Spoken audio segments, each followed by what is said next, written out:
네, 오늘 하나님 말씀은 사도행전 12장 말씀입니다. 사도행전 12장 1절로 25절까지 12장 전체의 말씀인데 우리가 봉독하는 것은 1절로 5절까지만 봉독하도록 하겠습니다. 네, 불편하지 않은 분들은 자리에 일어나서 하나님의 말씀으로 우리가 읽도록 하겠습니다. 네, 같이 읽습니다. 이 무렵에 헤롯 왕이 손을 뻗쳐서 교회에 속한 몇몇 사람을 해하였다. 그는 먼저 요한과 형제간인 야고보를 칼로 죽였다. 헤롯은 유대 사람들이 이 일을 기뻐하는 것을 보고 이제는 베드로까지 잡으려고 하였다. 때는 무교절 기간이었다. 그는 베드로도 잡아서 감옥에 가두고 4명으로 짠 경비병 4패에게 맡겨서 지키게 하였다. 6월절이 지나면 백성들 앞에 그를 끌어낼 속셈이었다. 이렇게 되어서 베드로가 감옥에 갇히고 교회는 그를 위하여 하나님께 간절히 기도하였다. 아멘. 네, 앞뒤 좌우로 5분에게 복을 빌어주시기 바랍니다. 하늘 복 많이 받으세요. 네, 여러분들이 복을 빌어주면은 그대로 될 줄로 믿습니다. 네, 하늘 복 많이 받으세요. 네, 하늘 복 많이 받으세요.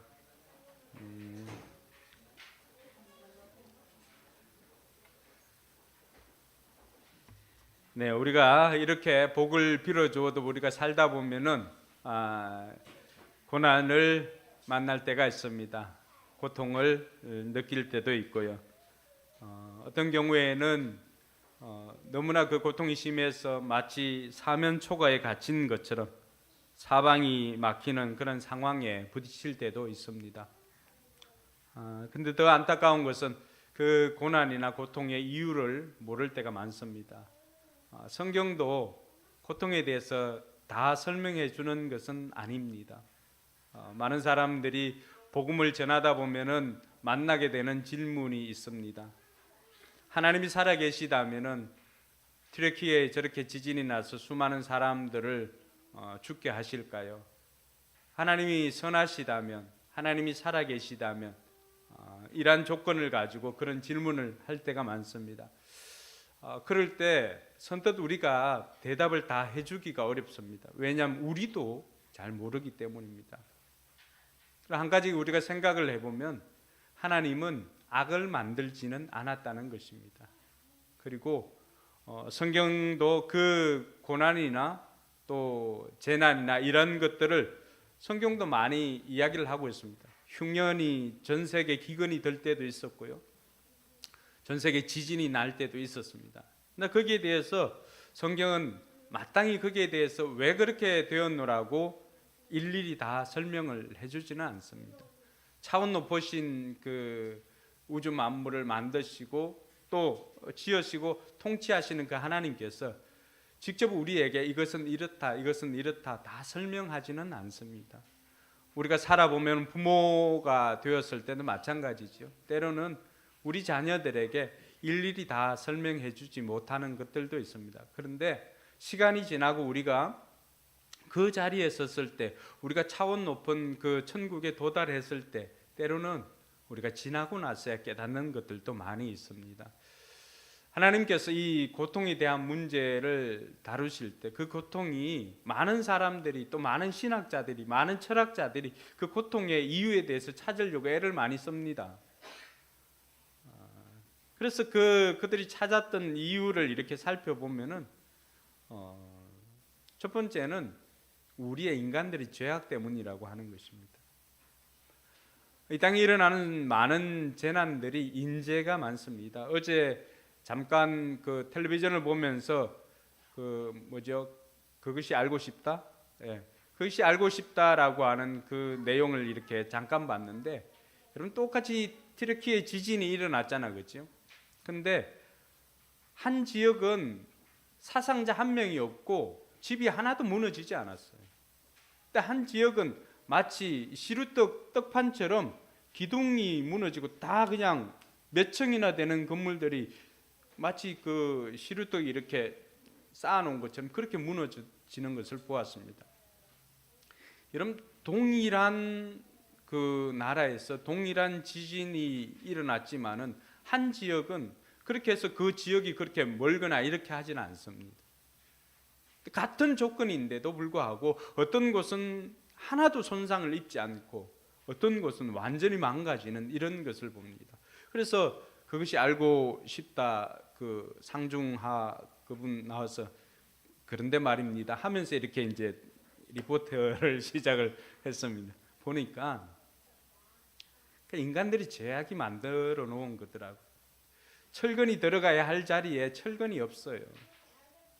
그리고 그 벽돌도 보니까 벽돌이나 이런 것들이 제대로 들어가 있고 기둥들이 제대로 세워져 있으면은 손상을 입지 않아야 될 곳들이 부분적으로 파괴되어져야 할 건물들이 완전히 붕괴되어진 것은 인간들이 법을 지키지 않고 약속을 지키지 않고 해야 할 일을 하지 않았기 때문입니다.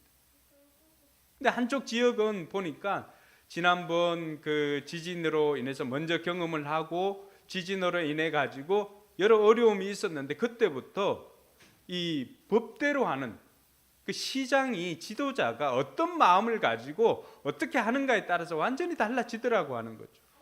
그래서 그 시장이 하는 것은 자기가 전문가가 아니기 때문에 건축 허가나 이런 것을 위해서는 건축 전문가인 그 건축가가 있을 거잖아요. 이 사람들이 감리를 하고 하는 그 제도적인 것들을 다 지켜서 타협이 없어요. 근데 처음에는 많은 사람들로부터 질타를 받고 자기 혼자만 정직하냐, 왜 자기만 그렇게 사느냐, 뭐 그리 대단하다고 자기는, 이렇게 하면서 타협하지 않는 그 사람을 손가락질하고 욕하기도 하였습니다. 그런데 이 시장이 그 원칙을 어기지 않고 그 원칙을 고수했더니만 이런 재난의 때에도 그들은 그 시는 단 한 사람도 사상자가 없습니다. 건물 하나 손상이 없어요. 그래서 이런 것들을 보면은 이 고통이나 재난의 문제를 보면은 때로는 인간의 죄악이 이런 고난을 만들 때도 있다라고 하는 것을 알 수가 있고요. 또 한 가지는 사탄이 그러한 또 어려움을 줄 때도 있습니다. 그리고 한 가지는 우리가 지나고 나서 깨닫게 되는 것인데 하나님께서 때로는 그 고통을 통해서 우리가 성숙해지기를 원하는 것으로 또 고난을 우리에게 줄 때도 있습니다. 근데 그 이유야 어떠하든지 간에 그 고난을 어떻게 대처하는가에 따라서 그 인생의 삶의 질이 달라지더라고 하는 것입니다. 오늘 많은 신자들이 내가 예수 그리스도를 구주로 영접하고 내가 교회도 잘 다니고 내가 신자이니까 내게는 고통이 없겠지, 고난이 없겠지라고 애써 그 고난을 부인하는 사람들도 있습니다. 근데 안타까운 것은 성경은 우리에게 그렇게 가르쳐 주지 않는다는 것입니다. 성경에 나오고 있는 수많은 영적 거장들이 그들도 역시 동일하게 고난을 겪었습니다. 영적 거장들도 깊고 어두운 밤을 고백하는 이들이 많이 있었습니다. 그럼 바울은 고린도후서 1장 8절에 보면은 아시아에서 당한 그 고난을 설명을 할 때 힘에 겹도록 심한 고난을 당하여 살 소망까지 끊어졌다라고 이렇게 말합니다. 여러분, 바울 같은 사람이 얼마나 신앙생활을 잘하고 하나님 나라의 일을 많이 했습니까? 근데 하나님 나라의 일을 많이 했음에도 불구하고 그에게는 살 소망까지 끊어질 정도로의 고통과 고난이 있었다라고 하는 것입니다. 그럼 우리가 지금에 와서 그들을 보면은 그 인생이 불행하다고 할 수가 있을까? 그렇지 않습니다.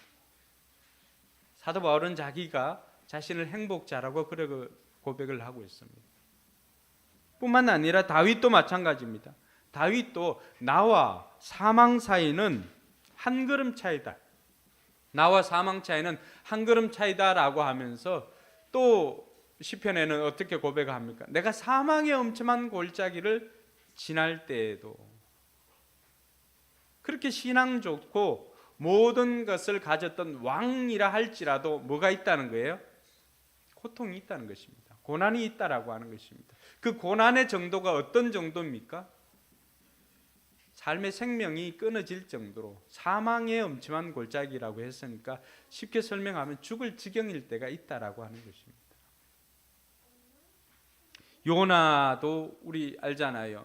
우리 론이 차 타고 가면은 뭐 론하고 이야기할 때 그 요나 이야기를 이렇게 하는 것을 들었는데, 요나도 어떤 고백을 합니까? 내가 죽는 것이 사는 것보다 훨씬 낫다라고 하는 고백을 할 때가 있었습니다. 그럼 이 사람들은 다 믿음의 사람이고 하나님의 사람들이었음에도 불구하고 그들도 역시 죽음의 고통을 지날 때가 많이 있었다는 거죠. 성경에는 그러한 것들을 숨기지 않고 낱낱이 이렇게 이야기를 하고 있습니다. 그 이유들은 다 다릅니다. 어떤 사람은 불순종해서 그런 경우도 있겠지만 어떤 사람은 순종해서도 그런 어려움을 겪을 때도 있더라고 하는 것입니다. 근데 이러한 고난을 받으면서 그 한 사람의 고난으로 끝나지를 않더라고 하는 거죠. 이런 성경의 영적 거장뿐만이 아니라 이 땅을 살아가는 아모개와 같은 저와 여러분들도 우리에게도 삶의 고난이 있더라고 하는 것입니다. 또 원래 오늘 제목은 공동체의 위기가 찾아왔을 때라고 이렇게 제목을 정했는데, 그럼 공동체뿐만이 아니라 우리 개인에게도 위기가 찾아올 때가 너무나 많이 있기 때문에 개인과 공동체를 빼고 위기가 찾아왔을 때 이렇게 제목을 지어봤습니다. 우리 개인도 내가 어떤 포지션에 있는가에 따라서 그 개인의 위기는 개인의 위기로 끝나는 게 아니라 공동체의 위기로 확산되는 것을 알 수가 있습니다. 집에 가장이 위기를 당했을 때, 집에 가장이 어려움을 겪고 있으면 그 가장 한 사람의 문제일까요? 그렇지는 않죠. 가장이 어려움을 겪게 되면은 그것은 가정 전체의 공동체의 문제입니다. 사장이나 대표가 어려움을 당하면은 어떻습니까? 그것은 한 사람 대표의 문제가 아니라 전체의 문제인 것을 우리는 알 수가 있습니다. 뿐만 아니라 그 사람이 교회 공동체의 지도자라고 했을 때는 어떻습니까? 한 사람의 그 교회 지도자의 문제가 아니라 그것은 교회 전체의 공동체의 위기인 것을 알 수가 있습니다. 오늘 이런 개인이나 공동체나 이렇게 고통이나 위기가 찾아왔을 때 그것을 어떻게 극복할 것인가, 말씀을 통해서 오늘 답을 찾는 저와 여러분들이 되기를 주님의 이름으로 축원합니다. 먼저 예루살렘 교회에 위기가 찾아왔습니다. 여러분, 지금 교회가 어떤 분위기가 되었습니까? 예루살렘 교회에서 안디옥으로 복음이 전거되어지고 이방 땅으로 사도행전 8장에는 사마리아로 또 안디옥으로 복음이 전거되어지고 복음이 땅끝까지 이렇게 확산되어지는 중에 있습니다. 근데 예루살렘 교회에 예루살렘에 지진이 일어났든지 이렇게 하는 것과 다르게 예루살렘에 뭐가 생긴 거예요? 기근이 생긴 거죠. 전 세계의 기근이었습니다. 그때 안디옥에서 이 후원금을 거두어 가지고 예루살렘 교회를 도와주려고 이렇게 보내었던 것이죠. 그때 당시 헤롯 아그리파 1세라고 하는 왕이 그 지역을 통치를 했습니다. 이 사람은 어쨌든 그 이전에는 종교 지도자들이 교회를 핍박했다라고 한다면은 이제 이 사람을 통해서 정치 지도자들이 교회를 핍박하게 되었습니다. 그것은 자기의 신분이 그렇게 탄탄하지를 못합니다.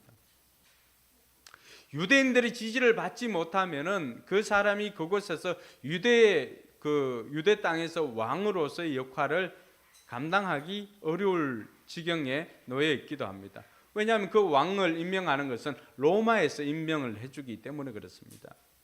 근데 이 헤롯 아그리파 1세는 지금 로마의 황제하고는 어릴 때 같이 친했던 사람입니다.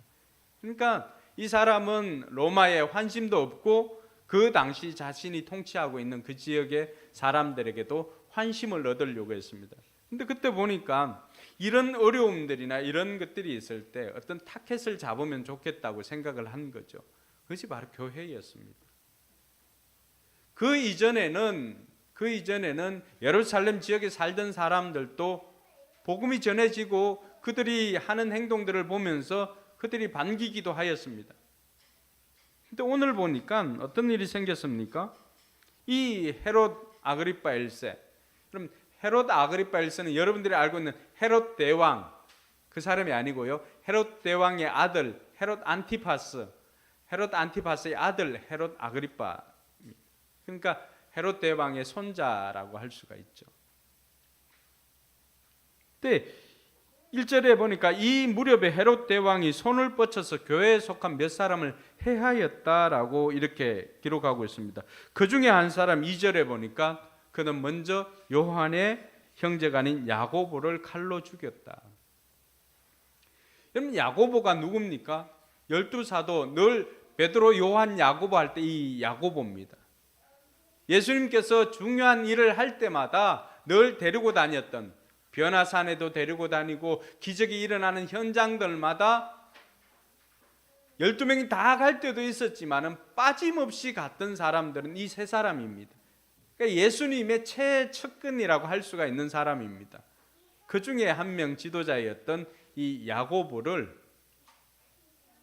헤롯 왕이 칼로 죽였습니다.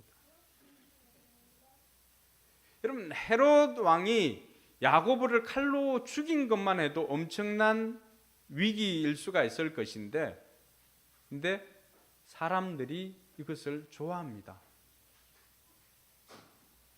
유대 사람들이 교회의 지도자였던 야고보가 죽임을 당하자 그것을 기뻐하였다고 성경은 말하고 있습니다. 그래서 이 헤롯은 한 번 더 용기를 냅니다. 사람들이 이렇게 열광을 한다면은, 그러면 이제는 내가 수장이라고 할 수 있는 베드로까지 죽이리라. 여러분, 베드로까지 죽이게 되면 어떻게 될까요? 그 당시에 교회로서의 구심점이나 교회가 어떻게 보면은 완전히 와해될 위기에 처해지게 되는 것입니다. 예루살렘 교회로서는 이보다 더 큰 위기가 없는 거죠. 자칫하면은 두 지도자를 잃는 것뿐만이 아니라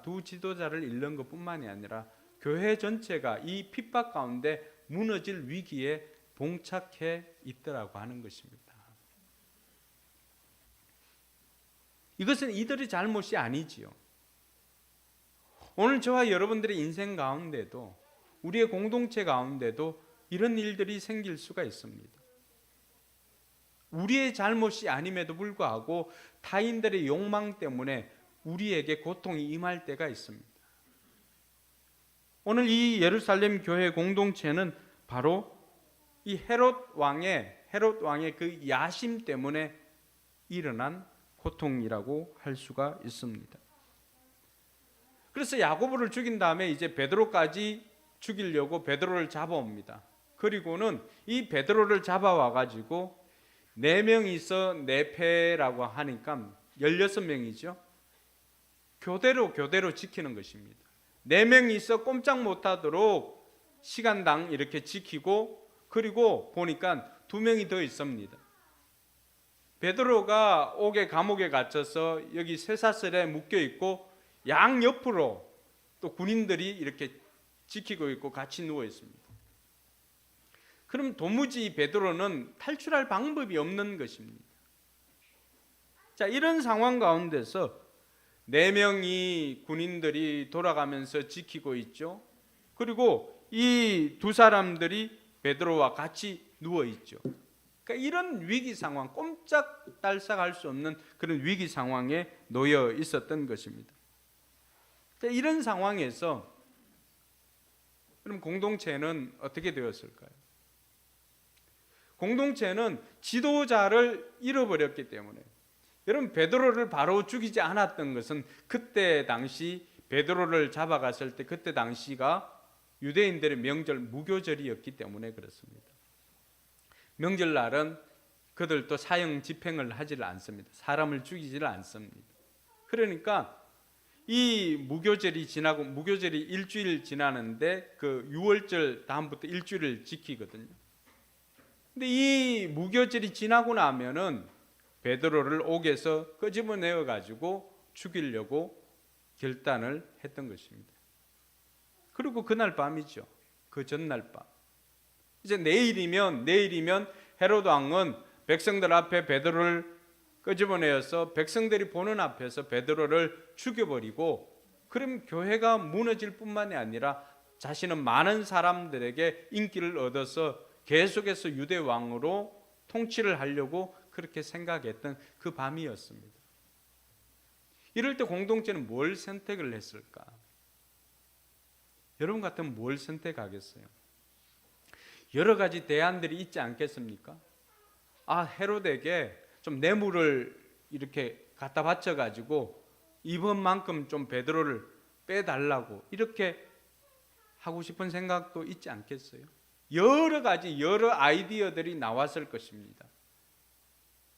근데 이 예루살렘 공동체는 뭘 택했는가? 오늘 5절 우리가 같이 한번 읽어보겠습니다. 5절 같이 읽습니다. 시작.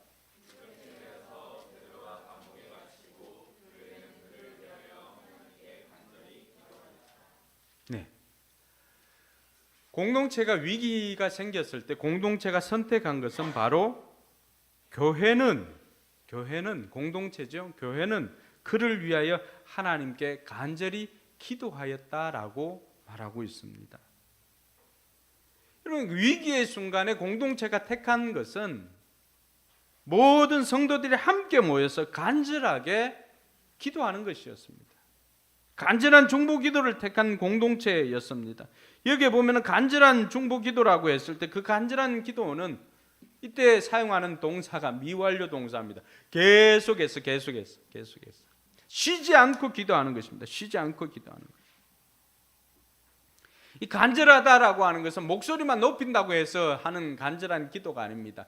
질적으로나 양적으로나 다 간절함이 있는데 질적으로는 마치 생명을 내건 듯한 기도입니다. 뿐만 아니라 이것밖에는 다른 길이 없다고 생각한 기도가 바로 간절한 기도였습니다. 성경에 나오는 가장 간절한 기도의 대표적인 예를 찾으라고 하면 저는 겟세마네 동산에 있는 예수님의 기도라고 할 수가 있습니다. 여러분, 예수님도 십자가를 지기 전에 예수님도 이 십자가를 질 수 있게 해달라고 그 밤에 겟세마네 동산에서 기도하였는데 그 기도가 어느 정도였습니까? 그 간절함은 흘러내리는 땀방울이 핏방울이 될 정도로 그렇게 간절히 기도하였던 것입니다. 그 간절한 기도가 사명의 길을 걸어갈 수 있게 해주었고요, 오늘 공동체의 그 간절한 기도가 바로 이 베드로를 그 묶여있던 착고나 감옥에서 탈출시킬 수가 있었던 것입니다. 구세군 창설자 윌리엄 부스는 이런 이야기를 합니다. 응답받는 기도의 비밀은 무엇이 응답받는 기도의 비밀인가? 거기에 생사가 달린 것처럼 기도하라. 이것이 간절한 기도라고 할 수가 있습니다. 여러분, 오늘 이 예루살렘 공동체는 어떻게 하였습니까? 그들은 베드로가 옥에 갇혔을 때부터 기도를 시작했습니다. 그러고 난 다음에 이 사람들은 어떻게 했습니까? 베드로가 지금 옥에서 나와서 이들을 기도하는 이들을 찾아올 때까지 이들은 뭘 했던 것입니까? 이들은 기도했다라고 성경은 말하고 있습니다. 12절에 보면 이런 사실을 깨닫고서 베드로는 마가라고 하는 요한의 어머니 마리아의 집으로 갔다. 거기에는 많은 사람이 모여서 뭘 하고 있었다? 기도하고 있었다라고 합니다. 많은 사람들이, 공동체가, 교회가 한 사람의 이탈자도 없이 오늘 교회가 위기라고 생각했을 때 교회 공동체 사람들은 함께 모여서 기도를 택할 뿐만이 아니라 그들의 기도는 쉬지 않고 기도했고 그들의 기도는 간절한 마음으로 생명을 걸고 기도했던 것을 볼 수가 있습니다. 많은 사람들이 언제까지 기도해야 합니까? 라고 하는 질문을 할 때가 있습니다. 우리의 기도는 첫 번째는 우리 마음에 더 이상의 마음의 부담이 없을 때까지입니다. 하나님께서는 누구를 위해서 이렇게 기도하라고 하는 그런 마음을 주십니다. 근데 어떤 경우에는 이제 더 이상 기도하지 않아도 된다라고 하는 마음의 부담을 주지 않을 때가 있습니다. 그럼 그때까지 기도하는 것입니다. 오늘 이들은 언제까지 했습니까? 베드로가 나올 때까지 기도를 하였던 것입니다. 즉 문제가 해결될 때까지입니다. 사랑하는 성도 여러분, 누군가를 위해서 기도한다라고 하는 것은 누군가와 짐을 함께 지는 것입니다. 오늘 공동체는 베드로 한 사람 개인의 죽음의 문제 앞에서 그들은 이 문제를 베드로 개인의 문제로 보는 것이 아니라 우리의 문제를 보고 우리의 짐으로 생각하고 함께 그 짐을 지려고 했다라고 하는 것입니다. 이것이 가족의 힘일 뿐만이 아니라 영적 가족이 된 교회 공동체의 힘이 될 줄로 믿습니다. 저와 여러분들도 우리 공동체 누군가 한 사람이 힘들면은 어떻습니까? 그건 한 사람 개인의 문제가 아니라 공동체 전체의 문제인 것이죠. 그 문제는 그 일로 인해서 그 한 사람이 어려움을 겪는 것이 아니라 교회 공동체 전체가 그 아픔을 같이 하게 되는 것입니다. 더군다나 우리처럼 이렇게 작은 소수의 공동체는 더욱더 그러하지요. 그럴 때 여러분, 고통당하는 이가 혼자서 그것을 감내한다면 얼마나 힘이 들겠습니까? 그런데 오늘 나와 함께 나를 위해서 누군가가 기도해 주고 있다라고 하는 것을, 누군가 나와 함께 이 짐을 같이 지고 있다라고 하는 것을 느끼는 순간 어떻게 될까요? 너무나 큰 힘이 되죠. 오늘 베드로는 보니까 그게 얼마나 큰 힘이 되었던지, 베드로는 밖에 사람들은 잠도 못 자고 기도하는데 지는 그 안에서 쿨쿨 들어누워 자고 있습니다. 이 평안은 어떻게 가능할까요? 이들이 기도하고 있었을 때 어떤 일이 생겼습니까? 이들이 기도하고 있었을 때 그 감옥 안에서는 천사가 베드로를 찾아왔습니다. 6절에 보니까 드디어 이제 내일이면 백성들 앞에서 죽이기로 결정한 날입니다. 문 앞에는 파수꾼이 지키고 베드로는 쇠사슬에 묶여서 양쪽 군인 사이에 잠들어 있는데 갑자기 주님의 천사가 나타난 거죠. 그럼 내일이면 죽을 사람이, 이 사람이 지금 어떻게 하고 있습니까? 7절에 보니까 천사가 와서 베드로를 급하게 깨웁니다. 심지어 어떻게 하고 있습니까? 빨리 일어나라고 하면서 옆구리를 툭툭 차는 게, 옆구리를 쳐서 깨웁니다. 그 정도로 베드로가 고나게 자고 있습니다. 이게 어떻게 가능할까요? 내일이면 죽게 되고 그런 상황 가운데서 이런 평안을 누릴 수 있는 그 근거나 이유가 어디에 있을까요? 우리는 다 알 수는 없지만 그 순간까지 자신의 삶을, 무거운 짐을 주님께 맡겼던 베드로가 아닌가, 이런 생각을 해봅니다. 여러분, 우리가 기도할 때, 공동체가 기도할 때, 어려움 가운데 공동체가 기도할 때 어떤 일이 생겼습니까? 하나님께서 천사를 보내주었죠. 이 말은 동일한 장소는 아니지요. 지금 공동체가 어디서 기도하고 있습니까? 마가 다락방에서. 그 마가가 바로 그 사도행전에 나오는 마가 다락방입니다. 그 마가가 바로 마가복음을 쓴 사람이기도 합니다. 그 사람의 어머니 집이죠. 거기에서 지금 기도를 하고 있습니다. 기도는 마가 다락방에서 하고 있는데 일은 어디에서 벌어지고 있는 거예요? 지금 예루살렘 감옥에서 진행되고 있는 것 아닙니까? 그곳에서 여기서 기도하고 있는 그 순간에 여기서는 어떤 일이 생깁니까? 주님의 천사가 찾아와서 베드로를 깨우고 베드로에 묶여있던 것들을 풀고 베드로를 데리고 감옥을 나섭니다. 그 어느 누구도 제재하지를 못합니다. 그 어느 누구도 이것을 막을 사람이 없습니다. 첫째 문, 둘째 문을 통과합니다. 마지막에 있는 이 철문을 나가면은, 교도소 그 철문 나가면은 바깥 세상이잖아요. 그 철문도 베드로와 천사가 도착했을 때 그 철문마저도 열립니다. 그리고는 이들이 시내에 들어가 보니까 베드로는 이게 꿈인지 환상인지 도무지 모를 정도였습니다. 그런데 시내에 들어가서 정신을 차려보니까 천사는 없고 자기가 서 있는 것이 평소에 자기가 걸었던 시내 그 길이었습니다. 여러분, 이걸 통해서 우리가 알 수 있는 것은 무엇입니까? 하나님은, 응답은 하나님의 때에 이루어지지만 우리가 기도하는 순간부터 하나님은 일하신다는 것입니다. 동의하십니까? 성경이 오늘 우리에게 가르쳐 주는 것입니다. 문제가 생겼을 때, 위기가 생겼을 때 교회 공동체가 함께 기도하는 그 순간에 하나님은 벌써 일하시기 시작했다라고 하는 것입니다. 그래서 이 일하는 시점과 기도하는 시점이 이 양쪽에서 이렇게 올라가다 중간에서 딱 맞으면 뭐가 맞는 거예요? 아다리가 딱 맞는 거예요. 일이 일어나는 것입니다. 할렐루야. 베드로를 급히 깨우고 묶인 것이 풀리고 감옥 문이 열리고 이 모든 것들을 지나고 났어야 베드로는 정신을 차리고 그곳에 도착을 했습니다.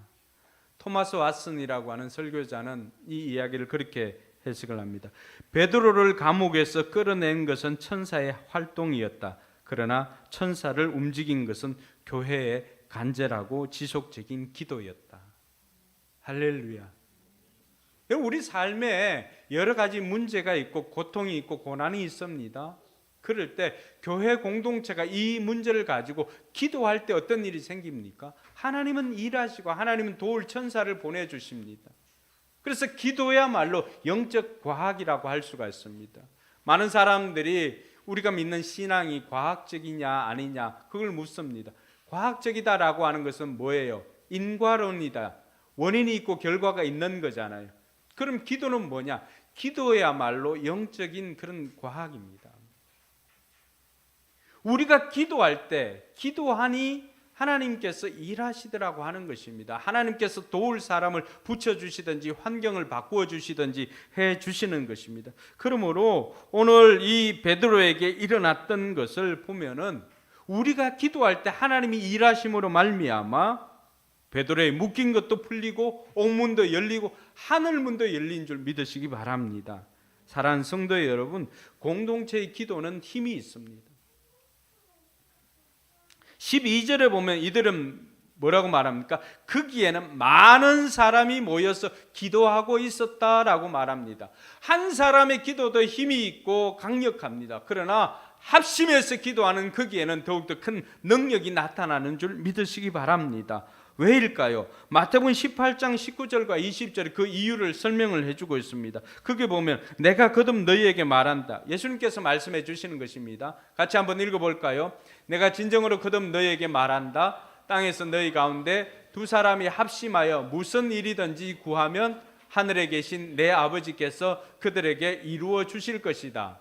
두세 사람이 내 이름으로 모여 있는 자리 거기에 내가 그들 가운데 있다. 할렐루야. 여러분, 땅에서 너희가 두 사람이 합심하여 기도하면은 무슨 일이든지 구하면 뭐라고 말합니까? 하늘에 계신 내 아버지께서는 그들에게 이루어 주실 것이다. 이제 부부가 된 두 사람에게도 이제 두 사람이잖아요. 두 사람의 마음을 모아서 합심하면 하나님께서 무엇이든지 구하면 들어주시겠다고 약속하고 있습니다. 할렐루야. 뿐만 아니라 두세 사람이 내 이름으로 모인 것에 누가 함께 해주겠다는 것입니까? 우리 주님께서 그곳에 내가 그들 가운데 함께 하겠다. 혼자서 하는 기도도 힘이 있지만 두세 사람이 함께 모여서 합심해서 기도할 때는 그 자리에 하나님도 함께 계시겠다는 것입니다. 할렐루야. 그리고 그 자리에서 마음을 모아서 합심해서 기도하면 하나님께서 들으시고 응답해 주시겠다는 것입니다. 무슨 일이든지. 오늘 저와 여러분들이 이 약속의 말씀을 붙잡을 수 있기를 주님의 이름으로 축원합니다. 공동체 기도가 힘이 있는 것은 바로 하나님의 약속 때문입니다. 하나님은 약속하신 것을 반드시 지키시는 하나님이십니다. 신실하신 하나님이심으로 말미암아 신실하신 하나님께서 약속을 지키시기 때문에 두세 사람이라도 또 많은 사람이 공동체가 모여서 기도하는 그 기도가 힘이 있다라고 하는 것을 가르쳐주고 있습니다. 이렇게 공동체가 기도할 때 필요한 것이 있습니다. 그것은 바로 지식이 아니라 사랑입니다. 논리가 아닙니다. 여러분, 다른 사람을 위해서 기도해 주는 것은 이해가 되고 지식이 있어서 그런 것이 아닙니다. 그 사람을 향한 사랑이 있기 때문에 그렇습니다. 여러분, 다른 사람을 위해서 기도해 주지 않는다, 사랑이 식은 것입니다. 아내와 남편을 위해서 기도해 주지 않는다, 그건 뭐 얕짤없습니다. 사랑이 식은 것입니다. 혹시라도 여러분이 여러분의 배우자를 위해서 기도하고 있지 않다, 그것은 배우자를 향한 여러분의 사랑이 식은 것입니다. 그러므로 저와 여러분들이 먼저 타인을 위해서, 우리 공동체에서 타인을 위해서 기도할 때 먼저 우리가 구해야 하는 것은 그 사람을 향한 사랑이 일어나도록, 그 사람을 향한 사랑이 회복되도록 기도해야 할 것입니다.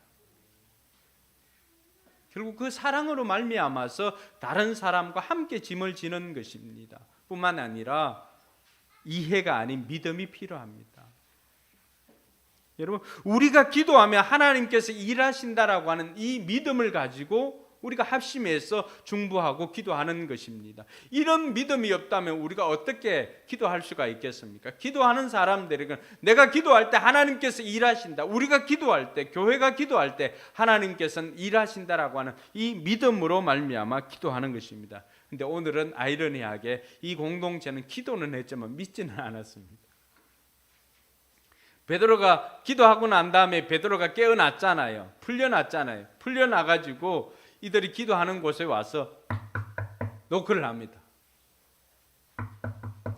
접니다. 문 좀 열어주세요. 이렇게 하니까 장비라고 하는 이름을 가진 로데가 쫓아나왔습니다.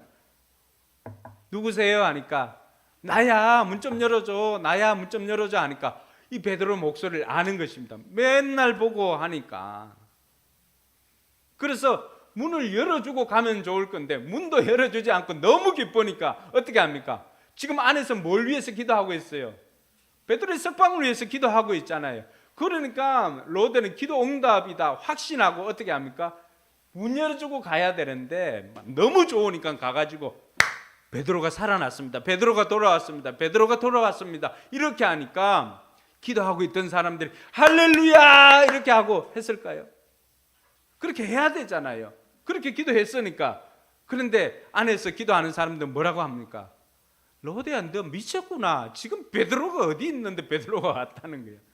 그럼 이 사람들은 기도하고 있었지만 자신의 기도가 그렇게 응답될 줄 믿지를 못했던 것입니다. 이들만의 문제일까요?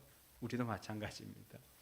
우리가 기도할 때 상황이나 환경은 바로 응답하는 쪽으로 계속해서 바뀌거나 그렇지 않을 때가 많습니다. 우리가 기도할 때 환경이나 상황은 더 나빠질 수도 있습니다. 그때 필요한 것이 바로 믿음입니다.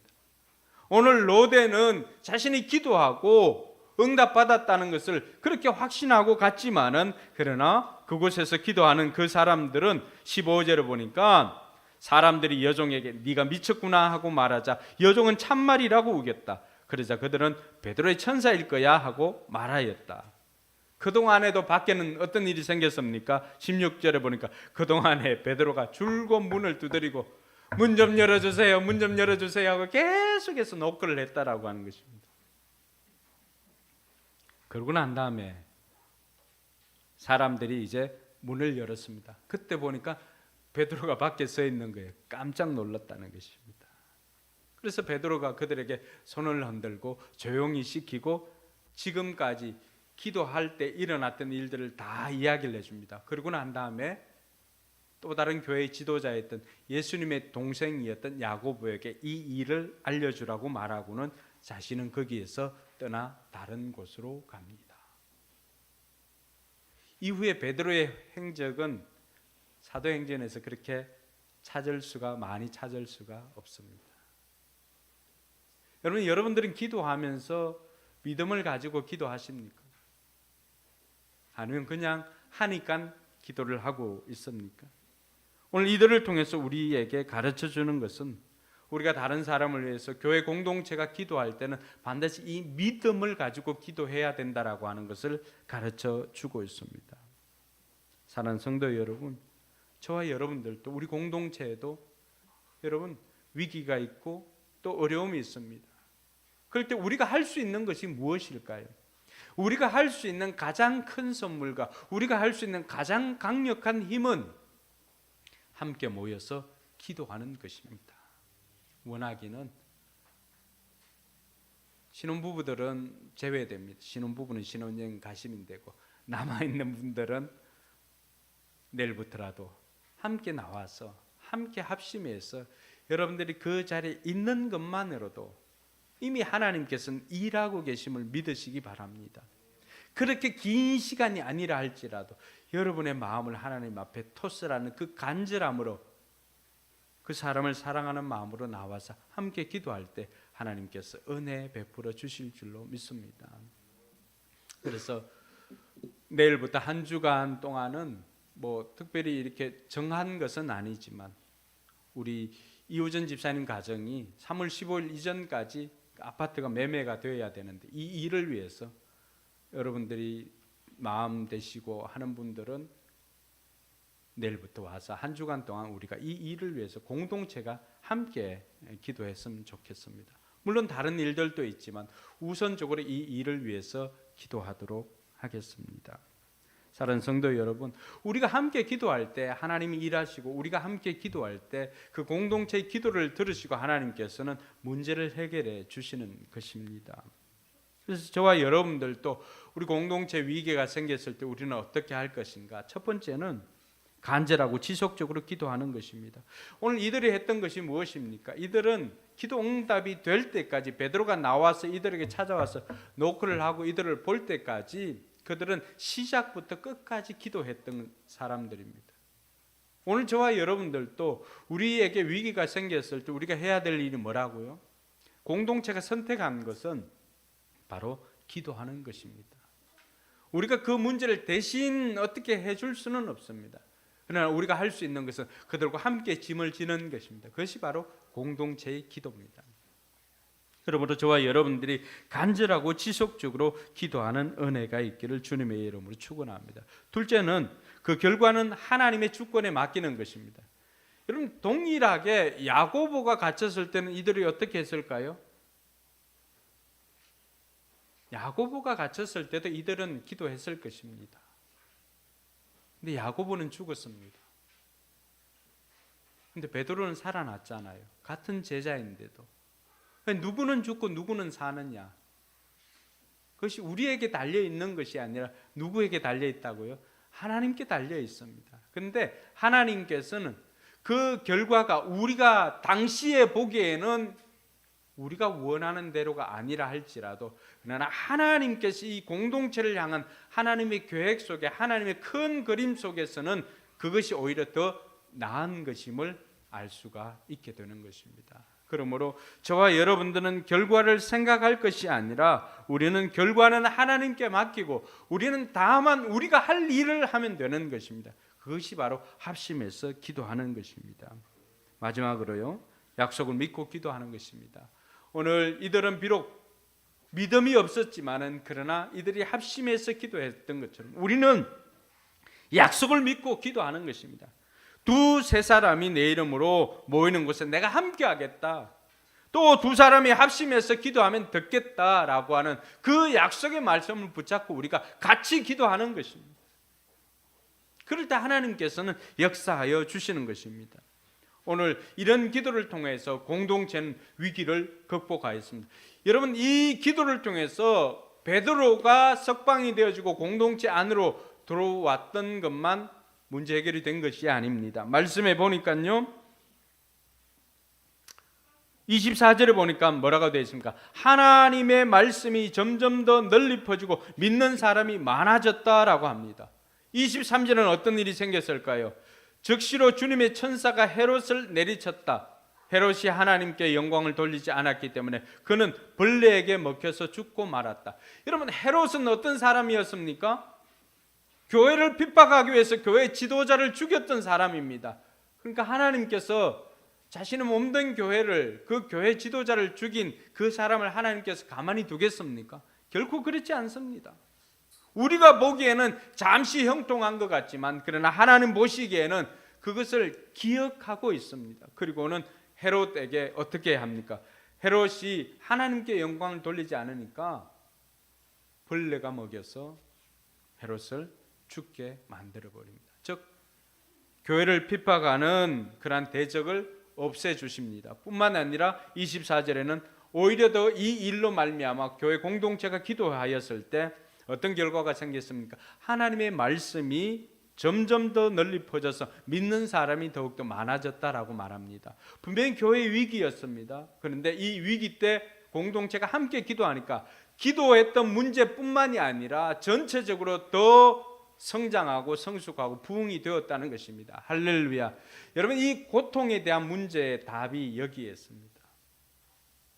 고통은 원인을 우리가 모를 때가 많습니다. 그런데 이 고통을 우리가 이기기 위해서 노력하고 애를 쓰고 하는 그 일을 통해서 고통이 문제가 끝났을 때 우리가 어떻게 되어져 있는가? 그 사람은 믿음의 근력이 생기거나 성장했거나 성숙했다라고 할 수가 있습니다. 예루살렘 교회가 오늘 우리에게 보여주는 것입니다. 그래서 고난이 다 나쁜 것만은 아니고 고통이 다 나쁜 것만은 아닙니다. 그걸 통해서 우리는 더 성장하고 성숙할 수 있는 길이 열리기 때문입니다. 사랑하는 성도 여러분, 뿐만 아니라 베드로는 이제 뒤쪽으로 물러난다면은 그 앞으로 누가 나옵니까? 25절 보니까 바나바와 사울은 그들의 사명을 마치고 마가라고도 하는 요한을 데리고 예루살렘에서 돌아왔다. 안디옥 교회로 돌아왔다는 거죠. 이제 전면으로 누가 나섭니까? 바나바와 사울이 나서는 것입니다. 즉 하나님께서 이제는 또 다른 일꾼을 세워주시다라고 하는 것을 가르쳐주고 있습니다. 사랑하는 성도 여러분, 공동체가 위기를 만났을 때, 개인이 위기를 만났을 때 공동체가 할 수 있는 것은 오늘 이들을 통해서 공동체는 합심해서 기도하는 것입니다. 우리가 합심해서 기도할 때 기도하는 문제만 해결되어지는 것이 아니라 다른 모든 것들도 이전보다도 더 나은 방향으로 좋아진다는 것을 깨닫고 이번 한 주간도 공동체가 함께 기도하는데 힘을 모을 수 있기를 주님의 이름으로 축원합니다. 기도하겠습니다.